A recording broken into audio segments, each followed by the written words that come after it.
આજ રોજ 3 સપ્ટેમ્બરના રોજ ઉધના પોલીસ સ્ટેશનમાં સર્વેલન્સનું ટીમ જ્યારે સર્વે કરતી હતી અને ફિલ્ડમાં હતી એ દરમિયાન ઉધના પીઆઈ પાસે બાતમી મળેલી હતી કે ચેતન ઉર્ફે ઈશિતા કુંવર સોમચંદ્ર દરજી, જેઓની ઉંમર 42 વર્ષ છે, જેઓ સંતોષીનગર નવાગામ ડિંડોલી ખાતે સુરત ખાતે રહે છે, અને ડેઝી કુંવર નિર્મલા કુંવર ના મકાનમાં ડેઝીબેન પોતે સંતોષીનગરમાં રહે છે. એ બંને જણા અવારનવાર છેલ્લા 4-6 મહિનાથી દમણ જતા હતા અને પોતાની વેગનઆર GT5 પાસિંગની જે ગાડી છે એમાં ત્યાંથી વિદેશી પ્રોહિબિશનનો મુદ્દામાલ લાવી અને ડિંડોલીના જ અજયકુમાર ધીરુભાઈ પટેલ, જેઓ દશામાના મંદિર પાસે રહે છે ડિંડોલીમાં સુરતમાં, અને કિશનભાઈ ગબજીભાઈ બાવળિયા, જેઓ પણ દશામાના મંદિર પાસે ડિંડોલી સુરતમાં રહે છે, એમને આ પ્રોહિબિશનના મુદ્દામાલની ડિલિવરી કરતા હતા.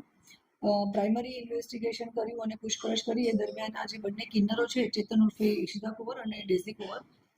એમનું જણાવવાનું છે કે એ પોતે કિન્નર હોવાના કારણે એમના પર કોઈ શક કરતું નહોતું અને એનો લાભ લઈ અને પોતાની વેગનઆર ગાડીમાં તેઓ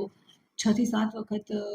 અહીંયા 4 થી 5 વાર અહીંયાથી સુરતથી ગયા છે ત્યાં દમણમાં, અને ત્યાંથી પ્રોહિબિશનનો મુદ્દામાલ લાવી અને આ લોકોને ડિલિવરી કરતા હતા. આ ચારેય જણને આપણે રાઉન્ડ અપ કરી લીધા છે અને 1.5 લાખની આસપાસનો પ્રોહિબિશનનો મુદ્દામાલ છે, જેમાં વિદેશી દારૂની બોટલો પણ છે અને બિયરની બોટલો પણ છે,